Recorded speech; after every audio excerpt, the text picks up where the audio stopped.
আসসালামু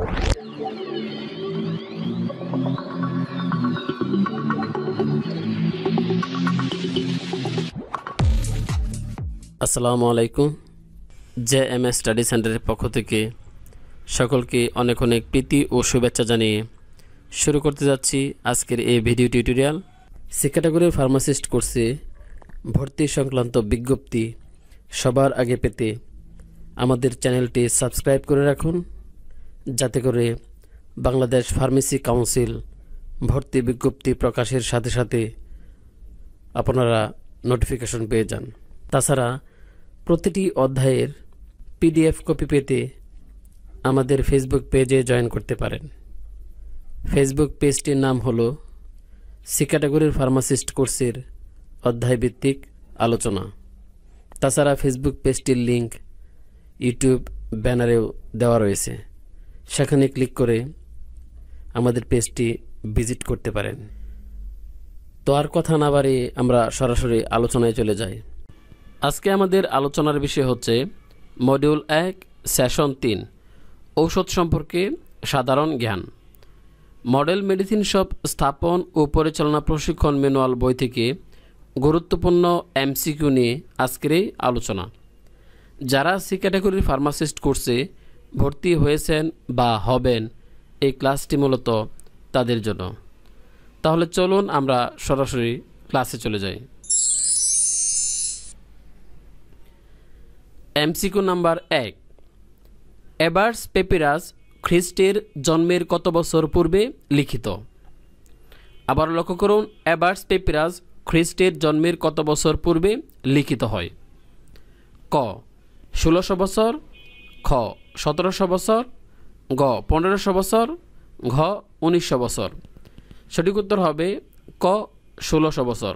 তাহলে এবার্স পেপিরাস খ্রিস্টের জন্মের 1600 বছর পূর্বে লিখিত হয়। MCQ নাম্বার 2, এবার্স পেপিরাসে কতটি ঔষধের বর্ণনা রয়েছে? আবার লক্ষ্য করুন, এবার্স পেপিরাসে কতটি ঔষধের বর্ণনা রয়েছে?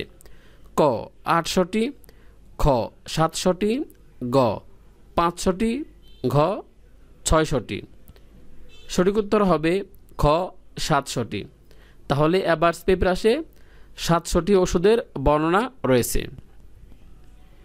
MCQ নাম্বার 3, এবার্স পেপিরাসে কতটির বেশি ফর্মুলার বর্ণনা রয়েছে?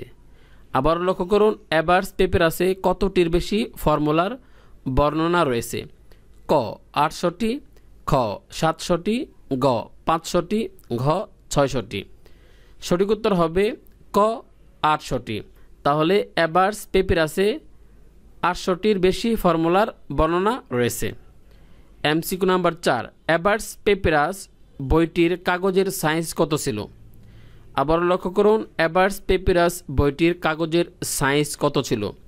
ক 6 ফুট লম্বা 1 ফুট প্রস্থ, খ 40 ফুট লম্বা 2 ফুট প্রস্থ, গ 70 ফুট লম্বা 1 ফুট প্রস্থ, ঘ 80 ফুট লম্বা 1 ফুট প্রস্থ। সঠিক উত্তর হবে ক 60 ফুট লম্বা 1 ফুট প্রস্থ। তাহলে এবার্স পেপিরাস বইটির সাইজ ছিল 60 ফুট লম্বা এবং 1 ফুট প্রস্থ। সঠিক উত্তর হবে ক। আমরা পরবর্তী স্লাইডে চলে যাই। MCQ নাম্বার 5, এবার্স পেপিরাস হলো ড্যাশ? ক মিশরের ঔষধ বিষয়ক প্রাচীন নথি, খ কাগজের স্ক্রল, গ 60 ফুট লম্বা ও 1 ফুট চওড়া কাগজ। সঠিক উত্তর হবে ঘ সবগুলো। তাহলে সঠিক উত্তর হবে ঘ সবগুলো। MCQ নাম্বার 6, প্যান্টিসাউ গ্রন্থটি কে আবিষ্কার করেন? আবার লক্ষ্য করুন, প্যান্টিসাউ গ্রন্থটি কে আবিষ্কার করেন? ক সেন্নাং, খ গেলেন, গ ইমহোটেপ, ঘ ডিওস্কোরাইডিস। সঠিক উত্তর হবে ক সেন্নাং। তাহলে প্যান্টিসাউ গ্রন্থটি সেন্নাং আবিষ্কার করেন। MCQ নাম্বার 7, সবচেয়ে পুরনো চৈনিক ঔষধ বিষয়ক বই নিচের কোনটি? আবার লক্ষ্য করুন, সবচেয়ে পুরনো চৈনিক ঔষধ বিষয়ক বই নিচের কোনটি? ক দ্য ম্যাটেরিয়া মেডিকা, খ প্যান্টিসাও, গ ম্যাটেরিয়া মেডিকা, ঘ চরক সংহিতা। সঠিক উত্তর হবে খ প্যান্টিসাও। তাহলে সবচেয়ে পুরনো চৈনিক ওষুধ বিষয়ক বই হচ্ছে প্যান্টিসাও। এমসিকিউ নাম্বার 8, প্রথম চা আবিষ্কার করেন কে? খুবই গুরুত্বপূর্ণ প্রশ্ন। প্রথম চা আবিষ্কার করেন কে? ক ইমহোটেপ, খ গ্যালেন, গ ডিওস্কোরাইডিস, ঘ শেননাং। সঠিক উত্তর হবে ঘ শেননাং। তাহলে প্রথম চা আবিষ্কার করেন শেননাং। আমরা পরবর্তী স্লাইডে চলে যাই। এমসিকিউ নাম্বার 9, শেননাং কতটি ওষুধের তালিকা তৈরি করেন? আবার লক্ষ্য করুন, শেননাং কতটি ওষুধের তালিকা তৈরি করেন? ক 365টি, খ 465টি, গ 400টি, ঘ 500টি। সঠিক উত্তর হবে ক 365টি। তাহলে শেননাং 365টি ওষুধের তালিকা তৈরি করেন। এমসিকিউ নাম্বার 10, নিচের কোন বিজ্ঞানীর কাজের উপর ভিত্তি করে চীনা ফার্মাকোপিয়া প্রণীত হয়? আবার লক্ষ্য করুন, নিচের কোন বিজ্ঞানীর কাজের উপর ভিত্তি করে চীনা ফার্মাকোপিয়া প্রণীত হয়? ক ইমহোটেপ, খ গ্যালেন, গ ডিওস্কোরাইডিস, ঘ শেননাং। সঠিক উত্তর হবে ঘ শেননাং। তাহলে শেননাংয়ের উপর ভিত্তি করে চীনা ফার্মাকোপিয়া রচিত হয় বা প্রণীত হয়। এমসিকিউ নাম্বার 11, চীনের কৃষির জনক কাকে বলা হয়? খুবই গুরুত্বপূর্ণ এমসিকিউ। চীনের কৃষির জনক কাকে বলা হয়? ক ইমহোটেপ, খ গ্যালেন, গ ডিওস্কোরাইডিস, ঘ শেননাং। সঠিক উত্তর হবে ঘ শেননাং। তাহলে শেননাংকে চীনের কৃষির জনক বলা হয়। এমসিকিউ নাম্বার 12, নতুন ঔষধ আবিষ্কারের পর নিজের শরীরে প্রয়োগ করতেন কোন বিজ্ঞানী? ক ইমহোটেপ, খ গ্যালেন, গ ডিওস্কোরাইডিস, ঘ শেননাং। সঠিক উত্তর হবে ঘ শেননাং। এমসিকিউ নাম্বার 13, শেননাং এর কোন ঔষধগুলো আজকের দিনেও ব্যবহৃত হচ্ছে? ক পডোফাইলাম, খ জিনসেন, গ ইফিড্রা, ঘ সবগুলো। সঠিক উত্তর হবে ঘ সবগুলো। এমসিকিউ নাম্বার 14, চৈনিক ফার্মাকোপিয়ার ভিত্তি হিসেবে কার কাজকে ধরা হয়?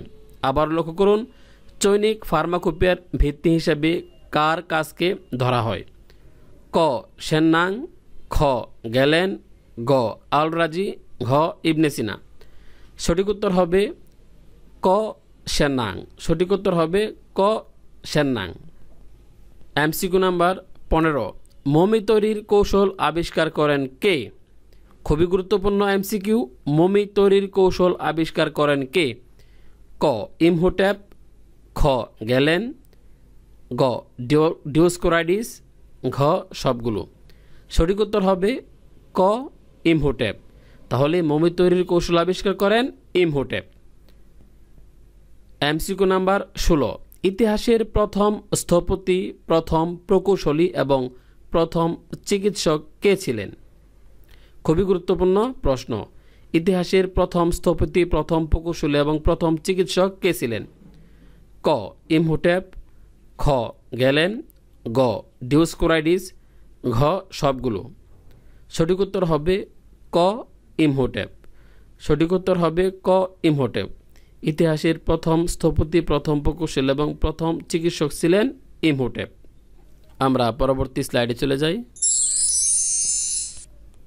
এমসিকিউ নাম্বার 17, ইমহোটেপ কত বছর আগে চিকিৎসক ছিলেন? ক 5000 বছর, খ 3000 বছর, গ 4000 বছর, ঘ কোনোটি নয়। সঠিক উত্তর হবে ক 5000 বছর। তাহলে ইমহোটেপ 5000 বছর পূর্বে চিকিৎসক ছিলেন। এমসিকিউ নাম্বার 18, ইমহোটেপ কোথায় জন্মগ্রহণ করেন? আবার লক্ষ্য করুন, ইমহোটেপ কোথায় জন্মগ্রহণ করেন? ক ইরানে, খ খ মিশরে, গ রোমে, ঘ ভারতে। সঠিক উত্তর হবে খ মিশরে। সঠিক উত্তর হবে খ মিশরে। ইমহোটেপ মিশরে জন্মগ্রহণ করেন। এমসিকিউ নাম্বার 19, ইমহোটেপ কি ছিলেন? আবার লক্ষ্য করুন, ইমহোটেপ কি ছিলেন? ক মিশরের কবি, খ মিশরের শিল্পী, গ মিশরের সম্রাট বা ফারাও, ঘ কোনোটি নয়। সঠিক উত্তর হবে গ মিশরের সম্রাট বা ফারাও। ইমহোটেপ ছিলেন মিশরের সম্রাট বা ফারাও। এমসিকিউ নাম্বার 20, ইমহোটেপ নিচের কোন ফল দ্বারা চিকিৎসা করতেন? আবার লক্ষ্য করুন, ইমহোটেপ নিচের কোন ফল দ্বারা চিকিৎসা করতেন? ক রসুন, খ খেজুর, গ ক্যাস্টর অয়েল, ঘ সবগুলো। সঠিক উত্তর হবে ঘ সবগুলো। সঠিক উত্তর হবে ঘ সবগুলো। সুপ্রিয় শিক্ষার্থী বন্ধুরা, মডিউল 1 সেশন 3 ঔষধ সম্পর্কে সাধারণ জ্ঞান, এই চ্যাপ্টার থেকে সর্বমোট 128টি এমসিকিউ নিয়ে আলোচনা করব। তো পর্যায়ক্রমে আলোচনা করা হবে। আজকের এই ভিডিওতে 20 নম্বর এমসিকিউ পর্যন্ত আলোচনা করলাম। পরবর্তী ভিডিওতে 21 নম্বর এমসিকিউ থেকে আলোচনা শুরু করব। তো প্রতিটি ভিডিও টিউটোরিয়াল পেতে আমাদের চ্যানেলটি সাবস্ক্রাইব করে রাখুন। অলরেডি যারা সাবস্ক্রাইব করেছেন তাদেরকে অসংখ্য ধন্যবাদ। সকলে ভালো থাকুন। আল্লাহ হাফেজ।